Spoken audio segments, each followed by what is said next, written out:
मार मार के तोड़ी कुर्सी, दोनों कुर्सी मार गई।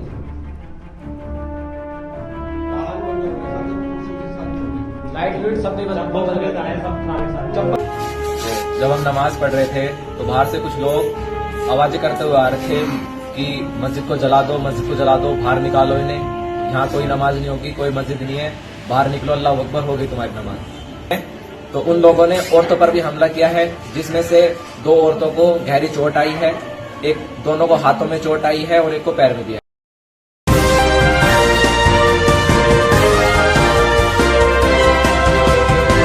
प्रवेश वर्मा और नंद किशोर गुज्जर के मुसलमानों के बहिष्कार, मुसलमानों के नरसंहार जैसे ऐलान दिल्ली में खड़े होकर के करने का असर जो है अब वो साफ तौर पर देखने को मिला है। वीडियो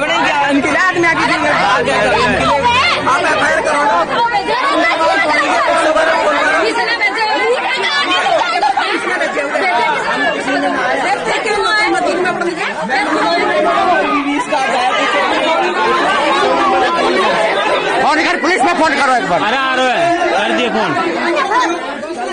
करो। एक ही हो तो मोटरसाइकिल वालों। कहीं और नहीं, दिल्ली से सटे गुरुग्राम से ये पहली तस्वीर सामने आ रही है। आदाब, नमस्कार, अस्सलाम वालेकुम नाज़रीन। पल पल न्यूज के न्यूज रूम से मैं हूं आपके साथ नदीम अख्तर। जहां हिंदूवादी संगठन के लोगों ने मस्जिद के अंदर घुस करके ईशा की नमाज के दौरान मस्जिद में तोड़फोड़ की और साथ ही साथ ईशा की नमाज पढ़ रहे नमाजियों को मारपीट करके भगा दिया। अब ये बातें जो हैं जब पुलिस के सामने जाएगी तो पुलिस प्रशासन ये कहेगा कि ऐसी कोई घटना घटित हुई नहीं है, पर ऐसी घटना घटित हुई है और सोशल मीडिया पर इसका वीडियो भी तैर रहा है। किस तरीके से गुरुग्राम मस्जिद के अंदर घुस करके इन लोगों के द्वारा एक उपद्रव मचाया गया है, पहले इस पर नजर डाल लीजिए। अच्छा तो आपको बुला लूं, दो बुजुर्ग नमाज पढ़ते हैं बैठ के, उन दोनों की कुर्सी मारी गई है। ऐसा तो मार मार के तोड़ी कुर्सी, दोनों कुर्सी मारी गई है।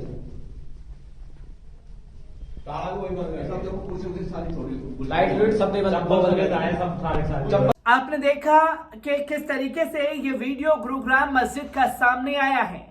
गुरुग्राम मस्जिद के वीडियो के साथ साथ अब पुलिस प्रशासन जब वीडियो देखेगा तो वो ये कहेगा कि साहब हम लोगों के द्वारा कार्रवाई की जा रही है, अज्ञात लोगों के खिलाफ एफआईआर दर्ज कर ली है। पर यही गुरुग्राम पुलिस के हाथ जो है एक बड़ा सबूत भी लगा है, जो कि वही नमाज पढ़ रहे नमाजियों के द्वारा गुरुग्राम पुलिस को दिया गया है। क्या कुछ वहां के लोगों द्वारा कहा गया है, पहले उनके बयान पर नजर डालिए। बोलो जी, क्या हुआ था? ये मेरे दोनों भाई हैं और ये मेरा भाई का लड़का है और एक मेरा भाई का लड़का और था। वो नमाज पढ़ रहे थे, 7:45 बजे ईशा की नमाज हो रही थी। तो ईशा की नमाज पढ़ते पढ़ते 8-10 आदमी अंदर आए मस्जिद के अंदर और जूते चप्पल लेकर लाइट ऑफ करके मारना शुरू कर दिया। मैं उस समय मौजूद था।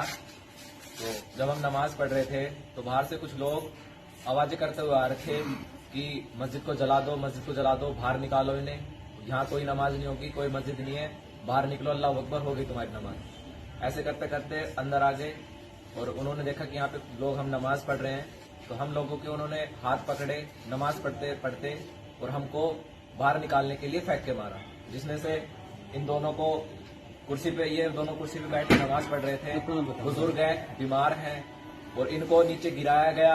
गिराने के बाद इनको मारा गया और उन पे कुर्सी भी मारी गई।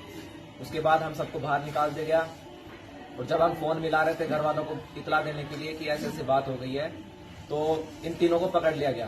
कैसे न कैसे मैं बाहर निकला हूँ, ये ताकि मैं अपने घर वालों को सूचित कर सकूं और उनको बता सकूं कि क्या चल रहा है। मैं आता हूँ, मैं घर वालों को बताता हूँ। यहाँ पर कोई भी मर्द मौजूद नहीं था, सारी औरतें और बच्चे थे।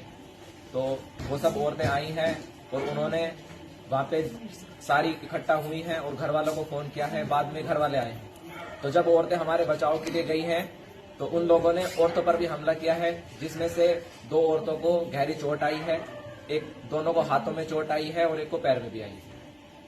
इसके बाद जब हमारे घर वाले लोग, जो हमारे चाचा ताऊ हैं, भाई हमारे, वो पहुंचे और उनको पकड़ने की कोशिश की तो वो अपने आप को बचाव करने के लिए एकदम से भागे हैं और उनमें से एक का फोन नीचे गिर गया था, जो कि बरामद कर लिया है और पुलिस को दे दिया गया है। हाँ जी आप बोलो।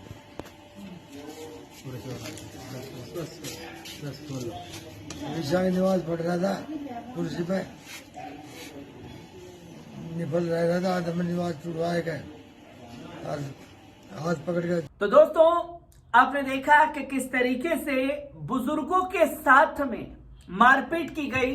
जो बुजुर्ग नमाज पढ़ने के लिए ईशा की नमाज के दौरान मस्जिद में थे, जो बैठ करके नमाज अदा कर रहे थे, उनको फर्श पर लिटा करके लाइट बंद करके मारा गया है बेतों से, जो कि खुद वो शख्स बोलते हुए दिखाई दे रहे हैं। और इस वीडियो में उनकी उम्र का अंदाजा लगाया जा सकता है कि वो किस उम्र की दहलीज पर हैं, जहां 70 से 75 साल के बुजुर्ग के साथ मस्जिद के अंदर घुस करके इस हैवानियत को क्या कहा जाएगा, पर इस हैवानियत को पुलिस प्रशासन नकारने की कोशिश जरूर करेगा। पर वहीं इस वीडियो के अंश में आप लोगों ने सुना कि एक शख्स साफ तौर पर कह रहा है कि जब वहां पर ये गुंडे मस्जिद के अंदर घुसे तो उनमें से एक का फोन वहां गिर गया था। हमने वो भी पुलिस प्रशासन को मुहैया करा दिया है। अब फोन के आधार पर कौन लोग वहां पहुंचे थे, इसका अंदाजा तो शायद अब तक गुरुग्राम पुलिस को भी लग जाना चाहिए, जो मिनटों में अपराधियों को पकड़ लेती है। पर सवाल बरसों बरस जो देखने को मिलता है वो ये कि क्या ऐसे में कार्रवाई की जाएगी, किस तरीके से तमाम चीजें सामने आई हैं और क्या कार्रवाई अब तक की गई है। एक बार रिपोर्ट पर भी नजर डाल लेते हैं। आपको बता दें कि दिल्ली से सटे गुरुग्राम में नमाज को लेकर के बवाल हुआ, जो कि मेन स्ट्रीम मीडिया ये बताने की कोशिश कर रहा है कि नमाज को लेकर के बवाल हुआ। जो लोग मस्जिद के अंदर नमाज पढ़ रहे थे तो बवाल कैसा, और वो बवाली कैसे अंदर घुसे, इसका भी सवाल का जवाब जो है वो गुरुग्राम पुलिस को देना पड़ेगा, क्योंकि प्रशासन की जिम्मेदारी थी कि मस्जिद के अंदर नमाज पढ़ सकते हैं, मस्जिद के बाहर खुले में वो लोग नमाज अदा नहीं कर रहे थे, वो भी रात के समय में ईशा की नमाज को अदा कर रहे थे। तो ये जो गोदी मीडिया बवाल की बात कर रहा है, बवाल असल में, और जो शरारती तत्व यहां कहेंगे, ये शरारती तत्व नहीं, ये पूरे प्री प्लानिंग से दंगाई तैयार किए गए हैं, जो खुल करके इस तरीके से हरकतों को अंजाम देते हुए दिखाई दे रहे हैं। अब पटौदी के भोड़ा कला एरिया में कुछ शरारती तत्वों ने मस्जिद में नमाज पढ़ रहे नमाजियों पर हमला बोल दिया, और जब कोई प्री प्लानिंग से इस तरीके से मस्जिद के अंदर दाखिल हो रहा है तो मेन स्ट्रीम मीडिया को यहां खुल करके दंगाई घोषित करना चाहिए उन लोगों को। और अगर किसी मुस्लिम के जरिए या कुछ ऐसी घटना अगर सामने भी आ जाती तो अब तक ये लोग कट्टरपंथी लिख रहे होते। तो क्या अब यहां पर कट्टरपंथी जो कि मुस्लिमों से नफरत रखते हैं उन लोगों के लिए लिखा जाएगा? आपको बता दें कि आरोप है कि कुछ लोगों के द्वारा नमाज पढ़ रहे लोगों से मारपीट कर उन्हें बाहर निकाल दिया। इसके बाद मस्जिद को बाहर से ताला लगा दिया। सूचना मिलते ही पुलिस मौके पर पहुंची और घायलों का मेडिकल कराया है। दरअसल गुरुग्राम का विवादों से गहरा नाता है। करीब 3 साल से गुरुग्राम में खुले में नमाज को लेकर विवाद शुरू हुआ था। इसके साथ ही शीतला कॉलोनी के एक घर में अवैध रूप से बनाई गई मस्जिद को लेकर विवाद गहरा हो गया था। प्रशासन के हस्तक्षेप के बाद मामले को हाल ही में शांत किया गया था। अब बुधवार देर शाम को भोड़ा कला में मस्जिद में नमाज पढ़ रहे लोगों पर कुछ लोगों द्वारा हमला कर दिया गया है। बताया जा रहा है कि ये लोग वारदात को अंजाम देने से पहले बुधवार सुबह मस्जिद में आए थे, जिन्होंने शाम तक मस्जिद को ताला लगाने की बात कही थी। शाम को जब नमाजी यहां ईसा की नमाज पढ़ रहे थे तो ये लोग मस्जिद में आ गए। उन्होंने लाइट बंद कर नमाजियों को पीटना शुरू कर दिया और बाद में मस्जिद से बाहर निकाल दिया।